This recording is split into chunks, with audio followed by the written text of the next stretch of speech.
Usenseni Mthiwabo Ndube we-Asia Motherwell Karate Academy uyazingca ngokufundisa abantwana ikarati nanjengoko kuvakala ingxolo ethi os ni san eyadini yakhe evakalisa ukuba la matyendyana sele efune lukhulu kuye. Esi sikolo sekarati sisekwa kwiminyaka eli-10 eyadlulayo kodwa isakhiwo ababezilolonga kuso sanakwaliswa ngethuba le-COVID-19, nto leyo ebenze bangabi nasakhiwo sokuzilolonga. Oko khange kumtheze mandla uNdube nanjengoko ekholelwa ukuba ikarati ibalulekile ngokuba ithintela ukuxhatshazwa. Imbangi banditreyina nam ndandibhulishwa ndisemncinci esikolweni, then utata wandisehoza bandotreyina ikarati. Imbangi banditreyina bana kubakhuphe esitratweni bangabi involved drugs, nobuild i-confidence abantwaneni, nokwazi uba bangabi ngeni kwinto zotywala, i-drugs njalo njalo. So i-aim yekarati kubenza i-discipline, abantwana bangoyiki bangabhulishwa esikolweni. There's a lot of violence ne-crime ngokwezilokishini zethu, so karate will help them to protect, especially amantombazana. If uyabona khona abantwana abancinci apha, who I teach them how to defend, but how to protect themselves, how to build i-character yabo, ubuntu babo. Yes. uNdube ubonakalisa isakhono sakhe sekarati ngethuba ebonisa abafundi bakhe indlela zokulwa nokuzikhusela. Lo Senseni uphuma izandla uvakalise ukuba urhulumente uyayidlala indima ekuxhaseni ezemidlalo. Lo gama ekwagxinisa ukuba luxanduva loluntu ukukhusela amaziko ezemidlalo angonakaliswa. Indawo yokuqala ingoba injongo yam uba ndibe nekarati apha ezilokishini because ndifokase kubantu abamnyama. Isports inqabile ngoku, akho maholo, so yiloo nto ndithanda uba abantwana abamnyama babe nesport. Isports angihambelana nemfundo, ne-education, they go end to end.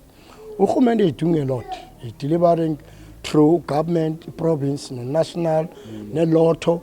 But now, problem is now, sichithe indawo zokutreyina. Beneholo apha eMotherwell. Ichithiwe ngabahlali bayicuthula, bayimosha, i-vandalism. So if urhulumente can do more, we need more facilities. Kwamanye amazwe, abantwana bavele ezikolweni baya-strict with gyms, boxing, karate, soccer, asekho zonto ezapha elokishini ngoku, hence abantwana bahlala benze into ezirongo. So ke urhulumente unoyenza for thina, not mna ndedwa nezinye clubs, both whether it's karate or boxing, is to make sure that kukho facilities and we put resources kwezo nto ezo. Yeah. Abafundi be-Asia Motherwell Academy labame ngokulandelelana kwabo kwezigaba zabo baqaqambisa ukubaleka kwengqeqesho nentobeko kwikarati. Been 12 years since ndiqalile ujime karate, so bekunzima ke, like bekunzima nyani shem ulifumana elibhandi. So it's either like you as a pusher wena as ungumuntu yabo, so xhomekeke kuwe ba umuntu onjani, so consistent dedication yonke laa nto.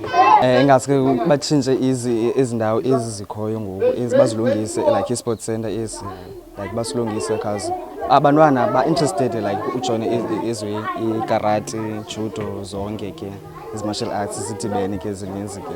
So yeah, ingaske improve apho loo ndawo qha. Ikarati lakhula kukho utata owayehlala apha e-Erini kuthiwa ngutata uMdanye. Wayethanda ukuya ejimini ke, sikhule ke sisimkhapha ke le time siye ejimini naye ke sidlala ikarati ke sijime enapha ndiqhela lo hlobo ndiyithanda. Ndiva kakhulu like usense yafana nokwa umzali kwalapha kum, yasisapota xa sihlambe sinamali yokuya etonamentini, asithathe sonke asise etonamentini yonke into, yasibhatalela mama ndibe lo hlobo. Umzali onabantwana abafunda ikarati phantsi kukaSensei Ndube uyangqina ukuba ikarati iluncedo. Ndivuya kakhulu ngoba ke ixesha elininji abantwana bethu siyayazi apha bekhoyo, asobazi bafumene kwendawo ngapha nangapha. Abantwana bayadlwengulwa, abantwana badlala kwiindawo ezirongo, batya ezi-drugs. Umntu wabo baqokelele kakuhle bonke nabo ubafake endaweni. Ngoku bahlala endaweni leke qho late badibanisa endaweni kwenzela into ethi siyazi uba nembeko ifumaneka kakhulu, imbeko kulaa nto ayenzayo. Nayo iyabanika imbeko, iyabafundisa imbeko. Umntana wenza into erongo uyamdisipline, uyazi uba idisipline into enjani na. Ndithanda ngolo hlobo into azenzayo umntu wabo. Emva kweminyaka eli-10 yokufundisa ikarati, uSensei Ndube ufumana ukwaneliseka ekuboneni abafundi bakhe bekhula bebezingcaphephe zekarati. Kwiindaba ze-MPK TV, ndinguLinge Gcwabe eMotherwell eGqeberha.